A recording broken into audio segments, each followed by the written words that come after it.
Assalamualaikum guys, welcome back to my YouTube channel. So in this video I will tell you about the important essays regarding to the board exams कि कौन से इस तरह के essays हैं जो आपको लाजमी तौर पर याद करके जानने चाहिए, कौन से essays के चांसेस हैं ज़्यादा आने के या कौन से पास पेपर्स में ज़्यादातर आते रहे हैं। इस हिसाब से हम देखेंगे कौन से एसेस इंपॉर्टेंट हैं और कौन से आपको लाजमी तौर पे जो है टॉपिक्स करके जाने चाहिए ऐसे के हिसाब से, ठीक है। तो यहाँ पे मैंने कुछ लिस्ट बनाई है कुछ एसेस की जो कि जो है आप सारे के सारे अगर याद करना चाहें तो आप कर सकते हैं, बट इसमें से भी मैं आपको कुछ ऐसे एसेस बता दूँगी जो बहुत ज़्यादा इंपॉर्टेंट हैं, जो आपको स्किप नहीं करने चाहिए, एटलीस्ट वो तो लाजमी तौर पे करके जाने चाहिए, ठीक है। सो यहाँ पे जो मेरे पास है सबसे पहले तो मैंने लिखा हुआ है कि my last day at school है, ठीक है। उसके बाद हॉबी है। अच्छा, अभी मैं एक बार आपको पूरे सारे बता देती हूँ, उसके बाद फिर मैं आपको बताऊँगी कि कौन सा ज़्यादा इंपॉर्टेंट है, ठीक है, और कौन सा जो है वो आप स्किप कर भी सकते हैं और नहीं भी कर सकते। तो सबसे पहले तो हमारे पास ये my last day at school है, उसके बाद हॉबी का ऐसे है, ठीक है, यानी कि आप अपने फ्री टाइम में क्या करते हैं, किसी की हॉबी गार्डनिंग है, बुक रीडिंग है, तो उसके बारे में आपने कंप्लीट ऐसे लिखना है, ठीक है। उसके बाद कायदे आज़म है, ठीक है, अल्लामा इकबाल है, इन दोनों टॉपिक्स पे भी जो है वो ऐसे आते होते हैं। इसके अलावा आपसे पिकनिक पार्टी का टॉपिक पे ऐसे पूछा जा सकता है कि आप पिकनिक पार्टी पे गए हैं तो उसके बारे में आपने ऐसे लिखना है, ठीक है।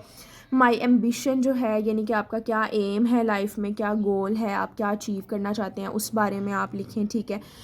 यानी कि कोई डॉक्टर बनना चाह रहा है या कोई इंजीनियर बनना चाह रहा है या कोई इस्लामिक स्कॉलर बनना चाह रहा है, तो जिस भी हिसाब से आपका जो भी एम है वो आपने इसके अंदर अच्छे तरीके से एक्सप्लेन करना है। उसके बाद आगे है नेबर्स का टॉपिक है, सिटी और विलेज लाइफ का टॉपिक है, यानी आपने सिटी और विलेज लाइफ अलग अलग से भी आ सकते हैं, इकट्ठे भी आ सकते हैं, आपको कंपैरिजन भी आ सकते हैं, ठीक है। तो सिटी लाइफ या विलेज लाइफ दो अलग टॉपिक्स भी बन के ऐसे आ सकता है, ठीक है।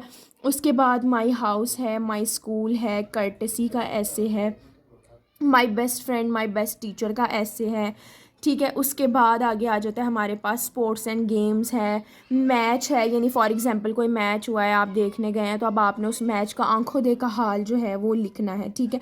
उसके बाद माय फेवरेट बुक है, लाइब्रेरी है। तो ये कुछ इंपॉर्टेंट एसेस की मैंने लिस्ट बनाई है, यानी ये बाकी एसेस जो है मतलब जब भी आप ऐसे वाला टॉपिक करें, तैयारी करें एसेस की, तो ये वाले एसेस तो आपको मस्ट जो है वो करने चाहिए, ठीक है।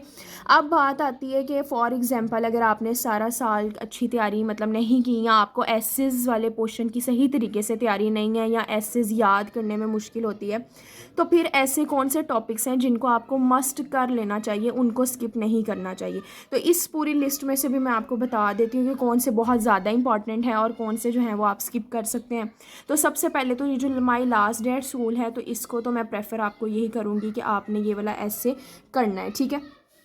माई लास्ट डे वाला my last day at school आपने करना है, ठीक है। इसके अलावा ये जो है हॉबी वाला है, ये भी मैं यही प्रेफर करूँगी कि आप इसको भी करें। उसके बाद ये जो कायदे आज़म और अल्लामा इकबाल वाला है ये भी आप करें, ठीक है। उसके बाद ये जो पिकनिक पार्टी है ना, इसको आप अगर स्किप करना चाहते हैं तो आप इसको स्किप कर सकते हैं, ठीक है। It is not much important, यानी कि जैसे बाकी मैंने अभी जो आपको बताया my last day at school वाला, अल्लामा इकबाल, कायदे आज़म, ये ज़्यादा इंपॉर्टेंट है, लेकिन पिकनिक पार्टी कोई इतना ज़्यादा इंपॉर्टेंट नहीं है, लेकिन एज सच इस टॉपिक पे भी ऐसे आ सकता था तो मैंने ये लिखा हुआ टॉपिक, ठीक है।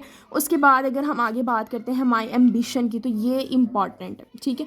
This is very important. Ambition, my ambition का जो ऐसे है ये बहुत अच्छा टॉपिक है, इस पे ऐसे आ सकता है। उसके बाद जो नेबर्स का है, नेबर्स भी जो है वो इतना ज़्यादा इंपॉर्टेंट नहीं है, इसको भी अगर कोई स्किप करना चाहता है तो वो स्किप कर सकता है। सबसे पहले तो मैं यही प्रेफर करूँगी कि जो मैंने थोड़े से ऐसे लिखे हैं कोई बहुत ज़्यादा नहीं है तो आप इनको याद करें, लेकिन अगर फिर भी सारे नहीं याद कर सकते तो एटलीस्ट आप ये वाले ज़रूर करें, ठीक है। पिकनिक पार्टी आप स्किप कर दें, नेबर्स को स्किप कर दें, लेकिन बाकी करें। उसके बाद अगर हम आगे मूव करते हैं, सिटी और विलेज लाइफ है, तो इसका भी मैं कहूँगी कि ये आप लाजमी करें। और अगर मैं सिटी और विलेज लाइफ का आपस में कंपैरिजन करूँ ना कि यानी सिटी लाइफ ज़्यादा इंपॉर्टेंट है या विलेज लाइफ ज़्यादा इंपॉर्टेंट, तो उस हिसाब से फिर मैं यही प्रेफर करूँगी कि आप विलेज लाइफ को ज़्यादा इंपॉर्टेंस दें, ठीक है। विलेज लाइफ अक्सर जो है वो मतलब एक इम्पॉर्टेंट टॉपिक है सिटी लाइफ के मुकाबले में। उसके बाद अगर हम बात करते हैं माई हाउस की, तो ये भी आप करें, ठीक है। उसके बाद माई स्कूल जो है ना, इसको आप स्किप कर सकते हैं, वैसे तो ये इम्पॉर्टेंट है मतलब इम्पॉर्टेंट इस हिसाब से, जैसे ऊपर मैंने बताया ना वो ज़्यादा इंपॉर्टेंट है, तो ये इतना ज़्यादा इंपॉर्टेंट तो नहीं है, लेकिन फिर भी अगर, क्योंकि माई स्कूल एज सच हम बचपन से पढ़ते आ रहे हैं, कोई इतना ख़ास नहीं, बाकी अच्छे टॉपिक्स निकल सकते हैं, तो इस वजह से इसको अगर आप स्किप करना चाहते हैं तो कर दें। उसके बाद लेकिन मैं यही प्रेफर करूँगी कि जिनके साथ माई, अभी ये माई का भी मैं बताऊँगी कि जो माई है ना वो इंपॉर्टेंट होते हैं, वो आपने लाजमी करने हैं। चलेंगे मैं बाद में बताती हूँ, उसके बाद आगे हम देखते हैं कर्टेसी वाला ऐसे भी आप करें। आगे आ जाता है माई बेस्ट फ्रेंड और माई बेस्ट टीचर, ये तो आपने लाजमी करना है, ठीक है, ये वाले ऐसेस को आपने स्किप नहीं करना। उसके बाद स्पोर्ट्स एंड गेम है, इसको भी स्किप नहीं करना, इसको भी आपने लाजमी तौर पे करना है। उसके बाद आगे मैंने ये एक मैच का लिखा हुआ है, मैच का टॉपिक, ठीक है, इस पर भी ऐसे आ सकता है, लेकिन इसको भी मैं यही प्रेफर करूँगी कि आप जो है मतलब अगर स्किप करना चाहते हैं तो आप इसको कर सकते हैं, it is not much important. उसके बाद आगे आ जाता है हमारे पास माई फेवरेट बुक, इसको भी आप कर लें, ठीक है। उसके बाद आ जाता है लाइब्रेरी भी आप करें, ठीक है। अब इसमें से भी मैंने आपको मतलब जो मैंने टॉपिक्स लिखे थे इसमें से भी मैंने कोई मतलब आपको 4-5 टॉपिक, 1 2 3 4 टॉपिक्स बता दिए हैं जिनको आप स्किप कर सकते हैं। अब इसमें से जो मैंने आपको कहा है कि वेरी इंपॉर्टेंट, वो एक आ गया हमारे पास माई एम्बिशन का। इसके अलावा जो आपका स्पोर्ट्स एंड गेम्स है ये भी इंपॉर्टेंट है, ठीक है। माई बेस्ट फ्रेंड और माई बेस्ट टीचर जो है ये भी इंपॉर्टेंट है। इसके अलावा अगर हम बात करते हैं कायद आज़म और इलामा इकबाल की, तो ये भी इंपॉर्टेंट है, ठीक है। ये जो दोनों हैं, ये कायद आज़म और इलामा इकबाल, ये भी इंपॉर्टेंट है, ठीक है। तो अब ये जो मैंने लिस्ट बनाई थी उसमें से भी मैंने कैटेगराइज कर दिया इसको, ठीक है, कि कौन कौन से आप स्किप कर सकते हैं और कौन कौन से इंपॉर्टेंट है, ठीक है। अब बाकी बात जो मैं कह रही थी कि मैं बताऊँगी माई वाली, तो ये जो माई वाले ऐसेज होते हैं ना, जैसे कि my last day at school हो गया, माई एम्बिशन हो गया, माई हॉबी हो गया, माई हाउस हो गया, माई बेस्ट फ्रेंड हो गया, माई बेस्ट टीचर हो गया, माई स्कूल हो गया, माई फेवरेट बुक हो गया, ठीक है। तो माई वाले ऐसेज अक्सर माई का एक ना एक ऐसे ज़रूर होता है, यानी जो 2-3 ऐसेज होते हैं उसमें से आपने एक अटैम्प्ट करना होता है ना, तो उन एक में ना लाजमी कोई ना, मतलब वो जो 2 या 3 आपको गिवन होते हैं ना, उसमें अक्सर ऐसा होता है कि माई वाला तो लाजमी होता ही है। तो इसीलिए आप ये तो कोशिश करें कि जिन जिन टॉपिक्स के साथ माई लगा हुआ है ना, my last day school, my hobby, ठीक है, हॉबी के साथ भी माई लग सकता है, my hobby, my ambition, my house, my favourite book, my best teacher, my best friend, तो ये वाले एसेस तो आप लाजमी करें, इनको स्किप ना करें, ठीक है। तो अब देखें ना, अगर आपने सारे माई वाले भी कर लिए हैं तो उन जो 2 या 3 आपके पास होंगे उसमें से एक तो माई वाला होगा, तो आप उसको अटैम्प्ट कर लेंगे, ठीक है। और बाकी जो मैंने इंपॉर्टेंट बता दिए हैं उसमें से आप वो वाले लाजमी कर लें, ठीक है।